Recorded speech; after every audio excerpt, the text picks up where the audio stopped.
సందేశము, షారోను స్వరము, షారోను స్వరము, ఆధ్యాత్మిక సందేశము. ప్రభునందు ప్రియ దేవుని బిడ్డలారా, షారోన్ స్వరము కార్యక్రమము చూస్తూ ఉన్న మీ అందరికీ కూడా ప్రభువు నామములో వందనాలు తెలియజేస్తూ ఉన్నాం. ప్రియ దేవుని బిడ్డలారా, ఈ షారోన్ స్వరము కార్యక్రమమును తప్పకుండా మీరు చూస్తూ ఉన్నారు. ఈ కార్యక్రమంలో ఆసక్తికరమైన మీకు కలిగే కొన్ని ప్రశ్నలకు జవాబులు చెప్పాలని పరిశుద్ధాత్మదేవుడు మమ్మలను ప్రేరేపించుటను బట్టి మేము మీ మధ్యలో ఉన్నాం. ప్రియ దేవుని బిడ్డలారా, ఈ కార్యక్రమమును మీరు మిస్ కాకుండా చూచి ప్రతి ప్రశ్నకు జవాబును తెలుసుకోవలసిందిగా ప్రభువు పేరట కోరుచూ ఉన్నాం. ఈ కార్యక్రమాలను చూస్తున్న మీరందరూ సర్వసత్యములోనికి నడవాలని మేము ఆశిస్తూ ఉన్నాం. మన మధ్యలో పరిశుద్ధాత్మ వరములతో నింపబడి అన్యజనుల మధ్యన బలమైన పరిచర్య చేస్తూ ఉన్న స్వస్థత వరము కలిగిన దైవజనులు రెవరెండ్ గొటికిల రాజన్న గారు ఉన్నారు. మీ ప్రశ్నలకు చక్కటి సమాధానాలు ఇవ్వటానికి సిద్ధముగా ఉన్నారు. మీరు అనుకుంటున్న ఒక్కొక్క ప్రశ్న, ఇవాళ అనేక మంది సూచక క్రియలు స్వస్థతలు ఉన్నాయా, ఆగిపోయినాయా? కొంతమంది ప్రచారం చేస్తూ ఉన్న ఆ మాటలను బట్టి సూచక క్రియలు ఆగిపోయినాయని, స్వస్థతలు ఇక లేవు అని అనుకుంటూ అదే ప్రచారం చేస్తూ ఉన్నారు. అయితే ఆ ప్రశ్నకు ఇప్పుడు మన మధ్యలో ఉన్న దైవజనులు మనకి జవాబులు చెప్తారు. మనం విందాం. దేవుని స్తోత్రం, హల్లెలూయా. ఈ రోజుల్లో చాలా మంది ఒక ప్రశ్న లేవనెత్తుతూ ఉన్నారు. అదేంటంటే, సూచక్రియలు అద్భుతాలు ఉన్నాయా, ఆగిపోయినాయా అని ఒక ప్రశ్న. స్వస్థత వరము లేదు అన్నట్లుగా రకరకాలుగా ప్రచారం చేస్తూ ఉండగా, సూచక క్రియలు అద్భుతాలు తాత్కాలికమా? ప్రియులారా, ఇది ఇప్పుడుదే కాదండి. ఈ ప్రశ్న ఎప్పటి నుండో 4వ శతాబ్దంలోనే ప్రారంభమైంది ఈ ప్రశ్న. అప్పుడే వేదాంత పండితులు, మహాపండితులని చెప్పుకునే వారు కూడా దీని గురించే తర్జన భర్జనలాడుతూ ఉన్నారు. 1 కొరింథీయులకు రాసిన పత్రిక 12వ అధ్యాయము 1వ వాక్యంలో వ్రాయబడిన మాటలు చదువుదాము. 1 కొరింథీయులకు రాసిన పత్రిక 12వ అధ్యాయము 1 నుండి మనం చూస్తే, మరియు సహోదరులారా, ఆత్మ సంబంధమైన వరములను గూర్చి మీకు తెలియకుండుట నాకిష్టము లేదు. మీరు అన్యజనులై ఉన్నప్పుడు మూగ విగ్రహములను ఆరాధించుటకు ఎటుపడినా అటు నడిపింపబడితిరని మీకు తెలియను. ఇందుచేత దేవుని ఆత్మ వలన మాట్లాడు వాడెవడును యేసు శాపగ్రస్తుడని చెప్పడనియు, పరిశుద్ధాత్మ వలన తప్ప ఎవడును యేసు ప్రభు అని చెప్పలేడనియు నేను మీకు తెలియచేయుచు ఉన్నాను. కృపావరములు నానా విధములుగా ఉన్నవి, కానీ ఆత్మ ఒక్కడే. మరియు పరిచర్యలు నానా విధములుగా ఉన్నవి, కానీ ప్రభు ఒక్కడే. నానా విధములైన కార్యములు కలవు, కానీ అందరిలోనూ అన్నిటినీ జరిగించు దేవుడు ఒక్కడే. హల్లెలూయా. కనుక ఈ వాక్యమును మనము పరిశోధిస్తే మనకు అర్థమయ్యేది ఏంటంటే, ఎవడు క్రీస్తును ప్రకటిస్తాడో వాడు ఖచ్చితంగా యేసుక్రీస్తుని గురించిన వివరాలను, లేకపోతే యేసు ప్రభు చరిత్రను గురించి చెప్తూ ఉన్నప్పుడు, యేసు ప్రభు సువార్తను ప్రకటిస్తూ ఉన్నప్పుడు, యేసు ప్రభు శాపగ్రస్తుడని ఎవరైనా చెప్తే వాడు అబద్ధ ప్రవక్తుడు అవుతాడు. కానీ దేవుని గురించిన వివరాలు కానివ్వండి, దేవుని గురించిన చారిత్రక విషయాలు కానివ్వండి, అలాగనే దేవుని గురించి ఆయన చేసిన అద్భుత కార్యాల గురించి కానివ్వండి చెప్తూ ఉన్నప్పుడు పరిశుద్ధాత్మ దేవుని సహకారంతోనే చెప్తాడు. కనుక ఆలోచన చేయండి. 1 కొరింథీ 12:1 పరిశుద్ధాత్మ వరాలుగా దేవుడు ఆత్మీయ వరాలుగా కొంతమంది సేవకులకు ఆయన ఇచ్చి ఉన్నాడు. వీటిని పరిశుద్ధాత్మ వరాలు అని అనండి, లేకపోతే ఆత్మీయ వరాలు అనండి. పరిశుద్ధాత్ముడిచ్చే సామర్థ్యం అది. ఈ పరిశుద్ధాత్ముడిచ్చే ఈ శక్తిని ఆనాడు అపోస్తుల కాలానికి మాత్రమే పరిమితమని కొంతమంది బోధిస్తూ ఉన్నారు. ఈ రోజుల్లో ఎక్కడియండి అంటా ఉంటారు. అంటే ఇది ఒక సిద్ధాంతంగా విభిన్నమైన ఆలోచనలు ఆ రోజుల్లో ఉన్నాయి. అలాగనే ఈ రోజుల్లో కూడా కొంతమంది సేవకులు ఈ పరిశుద్ధాత్మ ఆత్మీయ వరాలను నమ్మే పరిస్థితుల్లో లేరు. గొర్రెపిల్ల యొక్క 12 అపోస్తలుల్లో ఒకడైన యోహాను మరణముతో అంటే దాదాపు క్రీస్తు శకము 100వ సంవత్సరములో అపోస్తుల కాలము ముగిసిందని ఈ సిద్ధాంతాన్ని సమర్థించే కొంతమంది చెప్తారు. వాళ్ళనే మాటలు ఏంటంటే, ఇక ఆఖరి వాడైన యోహాను మరణముతో సూచక్రియలు అద్భుతాలు అపోస్తుల ఆ కాలంతోనే ముగిసిపోయినాయి అని అంటా ఉంటారు. అపోస్తులు ఆ కాలంలో సంఘము స్థాపించడానికి దేవుడు వారికి వరాలు ఇచ్చాడు, కానీ ఇప్పుడెందుకండి దేవుడు వరాలు ఇస్తాడు? ఈ అభిప్రాయం ప్రకారంగా అపోస్తుల కాలంలో ముగిసిన తర్వాత అనేక చోట్ల కనబడిన ఆ సూచక క్రియలు అద్భుతాలన్నీ కపటమైనవి అని అంటా ఉంటారు. అపోస్తులలో మాత్రమే దేవుడు ఆ యొక్క పరిశుద్ధాత్మ శక్తిని అనుగ్రహించాడు. ఈ రోజుల్లో దేవుని బిడ్డలకు అట్టి శక్తి లేదని చాలా మంది అంటూ ఉంటారు. పరిశుద్ధాత్మ దేవునికి విరోధంగా మాట్లాడుతూ ఉన్నారు. కనుక అద్భుతాలు జరగడం అసాధ్యమనే ఈ విధమైన ప్రచారాలు ఈ రోజుల్లో చాలా మంది చేస్తూ ఉన్నారు. వీరు గతంలో దేవుడు చేసిన పరిశుద్ధాత్మ శక్తిని నిందిస్తూ వారికి వారే తమలో తాము తెచ్చుకుంటున్న ఆ యొక్క నాశనాన్ని గురించి ఆలోచించట్లేదు. బైబిల్లో లేని దాన్ని మీరు ఉన్నది అని ఎలా చెప్తారండి? బైబిల్లో ఆగిపోయినాయి అని చెప్పారా ఎక్కడన్నా? లేదే. ఏ లేఖన భాగం కూడా ఈ అభిప్రాయాన్ని ప్రత్యక్షంగానో పరోక్షంగానో తెలియజేయలేదు. దేవుడు పరిశుద్ధాత్మ శక్తిని ఆయన తన ప్రజలకు అనుగ్రహించాడు అన్న మాట వాస్తవము. 1 కొరింథీ 13:10 మనం చూస్తే, మొదటి కొరింథీయులకు రాసిన పత్రిక 13:10 ఇలా వ్రాయబడి ఉన్నది, పూర్ణమైనది వచ్చినప్పుడు పూర్ణము కానిది నిరర్థకమగును. గమనించండి, ఈ వాక్య భాగము ప్రకారంగా చాలా మంది అంటున్న మాటలు ఇవి. పూర్ణమైనది వచ్చినప్పుడు పూర్ణము కానిది నిరర్థకము అగును అని. మేము ఈ వాక్య ప్రకారంగా పరిశుద్ధాత్మ దేవుడు చేసే అద్భుతాలు లేకపోతే ఆశ్చర్య కార్యాలను లేవని చెప్తున్నాము అని కొంతమంది అంటా ఉంటారు. అయితే పాస్టర్ గారు, ఈ మొదటి కొరింథీయులకు రాసిన పత్రికలో 13:10 రాయబడిన ప్రకారముగా ఆదిమ సంఘముతోనే ఈ యొక్క అద్భుతాలు సూచక క్రియలు ఆగిపోయినాయి అనేక మంది అంటూ ఉన్నారు. పూర్ణము అయినది వచ్చినప్పుడు పూర్ణము కానిది నిరర్థకమగును అన్న వాక్యము ప్రకారముగా అనేక మంది సూచక క్రియలు అద్భుతాలు ఆగిపోయినాయి అని అనుకుంటూ ఉన్నారు. దీనికి మీ సమాధానం ఏంటి? సూచక క్రియలు అద్భుతాలు ఆగిపోయినాయి అని చెప్పేవారు ఈ వాక్య ప్రకారంగానే వాళ్ళు బోధిస్తూ ఉన్నారు. స్వార్థలో ఈ వాక్య ప్రకారంగానే నిరూపించటానికి వాళ్ళు ప్రయత్నిస్తూ ఉన్నారు. ఇది ఇప్పుడుదే కాదు, ఎప్పటి నుంచో ఇలాగనే మాట్లాడుతూ ఉన్నారు. పూర్ణమైనది అని అన్నప్పుడు అది బైబిల్ గ్రంథము పూర్ణమైనది అని వారి యొక్క అభిప్రాయము. అంటే 66 గ్రంథాలు వచ్చేసినాయి కదా.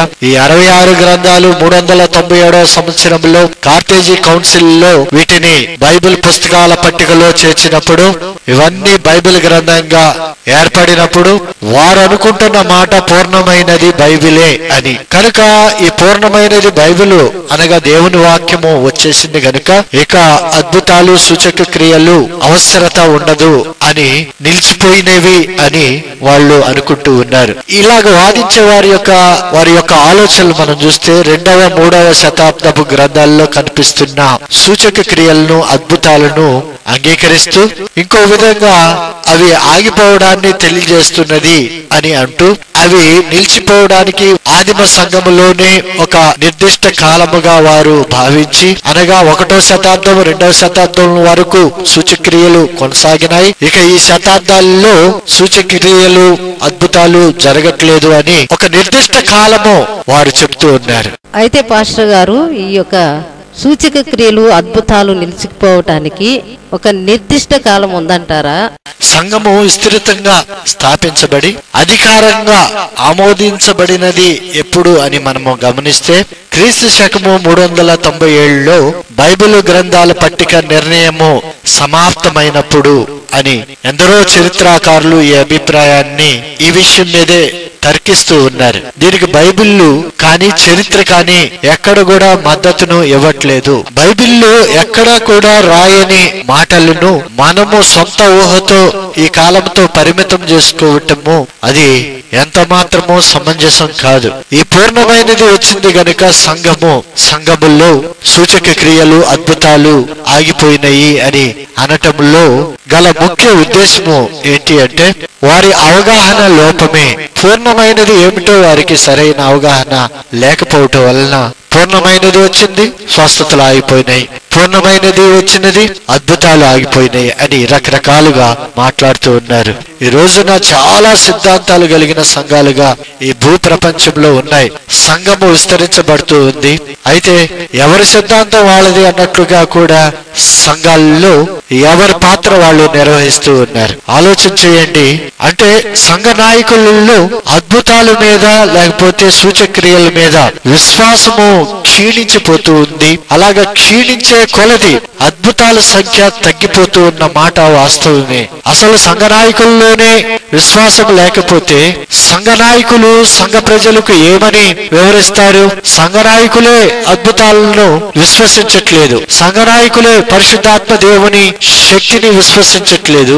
వారి యొక్క అవిశ్వాసాన్ని బట్టి వారి సంఘములో అద్భుతాలు జరగట్లేదు, కనుక అద్భుతాలు ఆగిపోయినాయని వారు అనుకుంటున్నారు. విశ్వాసము క్షీణించే కొలది అద్భుతాల సంఖ్య వారి సంఘాలలో తగ్గిన మాట వాస్తవము. అదిగాక అసాధారణమైన సూచక క్రియలు అద్భుతాలు ఒకవేళ సంభవిస్తున్నప్పుడు, రకరకాల సంఘాలలో అద్భుతాలు జరుగుతూ ఉన్నప్పుడు, లేకపోతే సూచక క్రియలు జరుగుతూ ఉన్నప్పుడు, ఇవి సంఘ అధిపతులుగా ఉంటూ చలామణి చేస్తున్న వ్యక్తులను, వారి అధికారాన్ని ఇవి ఒక సవాలుకరంగా వారి జీవితాలకు విసురుతున్నప్పుడు, పాస్టర్ గారు వారి సంఘాల్లో అద్భుతాలు జరుగుతున్నాయి, మరి మన సంఘంలో అద్భుతాలు జరగట్లేదు, మరి ఎందుకు కారణం ఏంటి అంటూ ఉన్నప్పుడు, ఈ కారణం వల్ల సంఘ నాయకత్వము అద్భుతాలను వ్యతిరేకిస్తూ ఉంది. అవి అద్భుతాలు కాదు అంటుంది, తిరుగుబాటుతనంగా మాట్లాడుతూ ఉన్నారు. ఈ కారణం వల్ల మన సంఘంలో అద్భుతాలు సూచక్రియలు జరగట్లేదు అని ప్రజలు వ్యతిరేకిస్తున్నప్పుడు వారికి సర్ది చెప్పే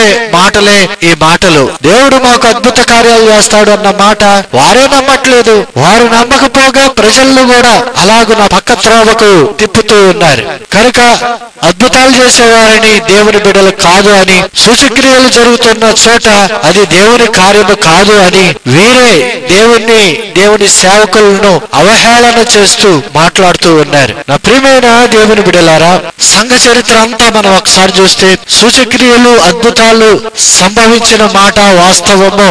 ఆనాడు ఆదిమ సంఘములో ఆ సూచక క్రియలు అద్భుతాలు జరగటమే కాదు, తర్వాత దినాల్లో కూడా అనేక మంది పరిశుద్ధాత్మ ప్రేరేపణ చేత, పరిశుద్ధాత్మ శక్తి చేత, పరిశుద్ధాత్మ వరాల చేత అనేక చోట్ల సూచక క్రియలు అద్భుతాలు జరుగుతూ ఉన్నాయి. అనగా ఎవరైతే అద్భుతాలు నమ్ముతారో, ఎవరైతే సూచక క్రియలు నమ్ముతారో వారి వలన ఈ సూచక క్రియలు జరుగుతూ ఉన్నాయి. నమ్మని వారికి ఎక్కడి నుంచి అద్భుతాలు జరుగుతాయి? నీవు నమ్మకపోతే అద్భుతాలు దేవుడు నీ పట్ల జరిగించడు అన్న మాట వాస్తవము. కనుక వారు నమ్మకుండా ఇతరులను కూడా దేవుని యొక్క శక్తిని నమ్మకుండా చేయటానికి రకరకాలుగా పాస్టర్లు ప్రయత్నం చేస్తూ ఉన్నారు.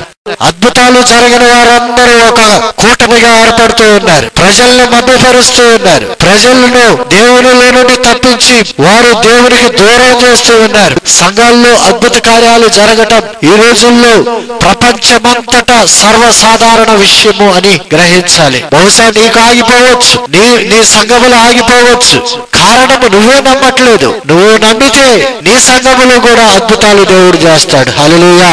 అద్భుతాలు సూచక క్రియలు ఆగిపోయాయి అన్న వాదన తప్పంటారా? మంచి ప్రశ్న వేశారు. మనము ఈ సిద్ధాంతానికి బైబిల్ వాక్య ఆధారంగానే మనం చెప్పుకోవటం మంచిది. ఎందుకంటే బైబిల్ వాక్యము లేకుండా మనం ఏమీ చెప్పకూడదు. గనుక అద్భుతాలు నిలిచిపోయాయి అని వాదించేవారు ఎక్కువగా ఉపయోగించే వాక్యాలు బైబిల్లో 1 కొరింథీ 13:8-10 ఒకసారి చదవండి. 1 కొరింథీలకు రాసిన పత్రిక 13వ అధ్యాయము 8 నుండి మనము చదువుకుందాం. ప్రేమ శాశ్వత కాలముండును, ప్రవచనములైనను నిరర్థకములగును, భాషలైనను నిలిచిపోవును, జ్ఞానమైనను నిరర్థకమగును. మనము కొంత మట్టుకు ఎరుగుదుము, కొంత మట్టుకు ప్రవచించుచున్నాము, కానీ పూర్ణమైనది వచ్చినప్పుడు పూర్ణము కానిది నిరర్థకమగును. చాలమ్మా.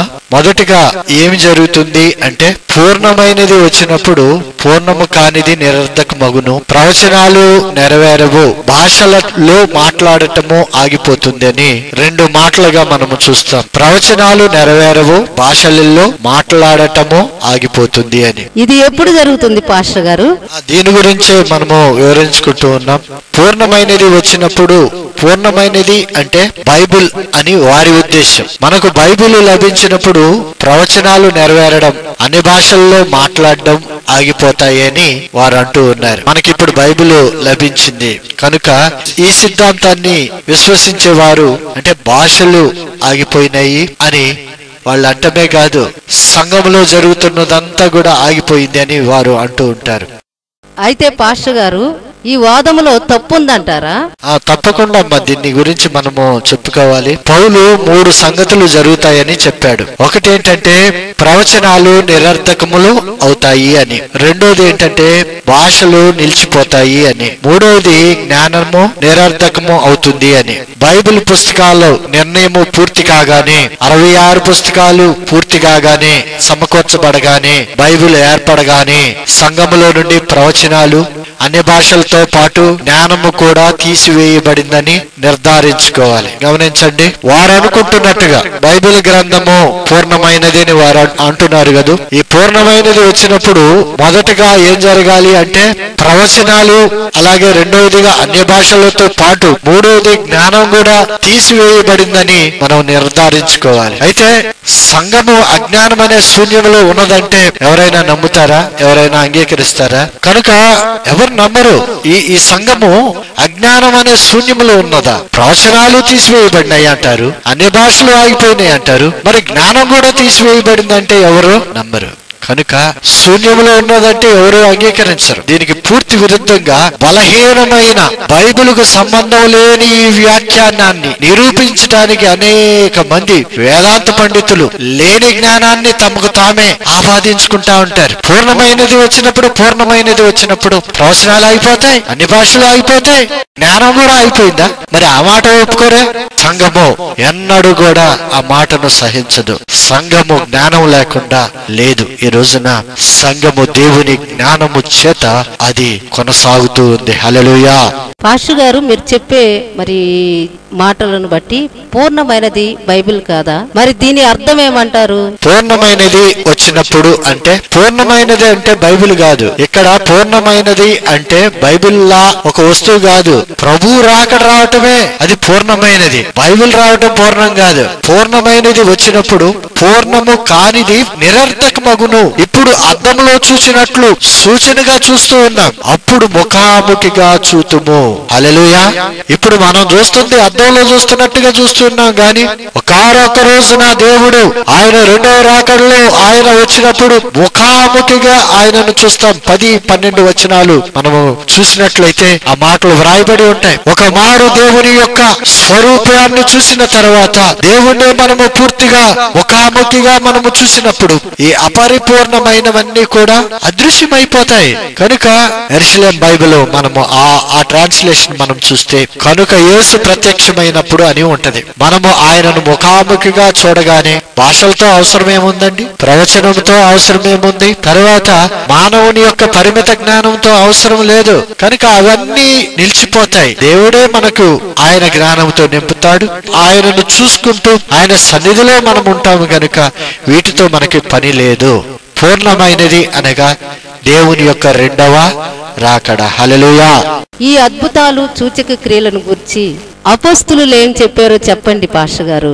మన ప్రభు అయిన యేసుక్రీస్తు యొక్క శిష్యుల్లో అపోస్తులుడిగా పిలువబడుతున్న పరిశుద్ధుడైన పౌలు ఏం చెప్పారో 1 కొరింథీ 1:7 మనము ఒక్కసారి ఆ మాటలు చదువుకుందాం.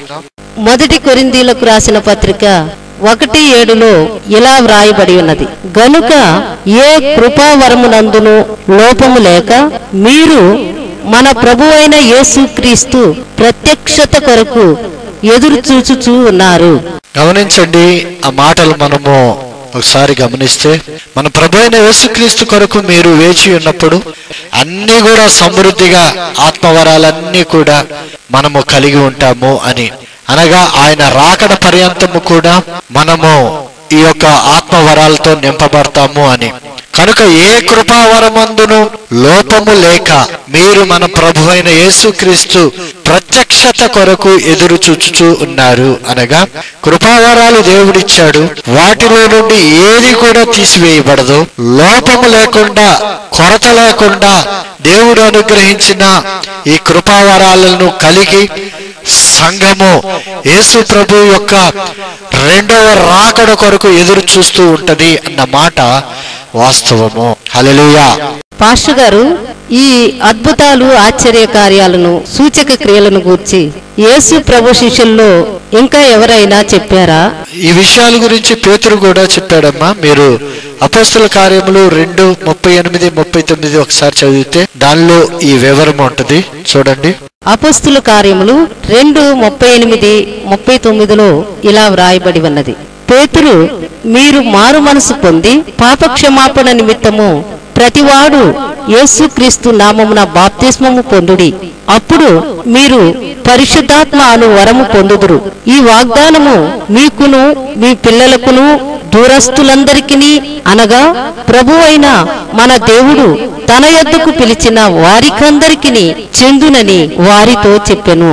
గమనించండి ప్రియమైన దేవుని బిడ్డలారా, ఈ వాక్యము మనకేం బోధిస్తుంది అంటే ఈ వరాలు రెండవ రాకడ వరకు నిలిచి ఉంటాయి. నిలిచి ఉండవు అనే వారి మాటలు అర్థం పర్థం లేని మాటలే. బైబిల్ అలాగే చెప్పలేదు. బైబిల్ ఏం చెబుతుంది అంటే 1 కొరింథీ 1:7 పౌలు గారు చెప్పిన, పేతురు గారు అపోస్తల కార్యములు 2:38-39 వరకు మనం చూస్తే అక్కడ పేతురు గారు చెప్పిన ఈ వరాలు రెండవ రాకడ వరకు నిలిచి ఉంటాయి. పరిశుద్ధాత్మ శక్తి, అద్భుతాలు మొదటి శతాబ్దపు సంఘానికి మాత్రమే పరిమితమైపోయినాయి అని చెప్తున్న మాటలు నమ్మొద్దు. ఒకవేళ వారికి ఆగిపోవచ్చు, ఎందుకంటే వాళ్ళు నమ్మట్లేదు గనుక. దేవుడు అంటాడు, నమ్మిన వారి వలన ఈ సూచక క్రియలు జరుగును. హల్లెలూయా. నమ్మకపోతే నీకు జరగవు, నమ్మితేనే నీకు జరుగుతాయి. నీకు విశ్వాసం లేకుండా నాకు చెయ్యండి చూద్దాము అని అంటే ఖచ్చితంగా దేవుడు నీ పట్ల కార్యం చేయడు. నువ్వు విశ్వాసంతో రావాలి. పరిశుద్ధాత్మ శక్తి, అద్భుతాలు మొదటి సంఘానికే, మొదటి శతాబ్దపు సంఘానికి మాత్రమే పరిమితము అయినాయి అని ఇప్పుడు కొంతమంది చెబుతున్నారు.